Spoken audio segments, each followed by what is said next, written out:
Кемел адам, Қайрат Жолдыбайұлы. Прокрастинация. Еріншектік күллі дүниедегі өнердің дұшпаны. Талапсыздық, жігерсіздік, ұятсыздық, кедейлік бәрі осыдан шығады. Абай. Тағы 5 минут жата тұрайын, ертең жасай салармын. Келер жылдан бастап қолға алармын. Университетті тәмамдаған соң бастаймын.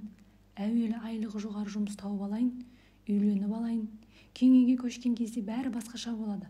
Намазды зейнетке шыққан кезде оқимын. Осы қорапты тауысқан соң темекіні бірақ тастаймын. Мына тамақты жеп алайын, сосын диета ұстауды бастармын. Тағы басқа. Бұл сөздер өте жиі еститін, бәрімізге таныс сылтаулар. Адамды мақсатына жеткізбей, кері сүйрейтін кедергілердің, жаман әдеттердің бірі істі кейінге қалдыру психологиясы.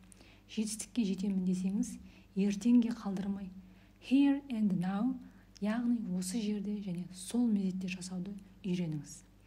Гүл қоқыста болса да жайқалып өседі. Жұпар иісімен айналасына көтеріңкі көңіл сыйлайды.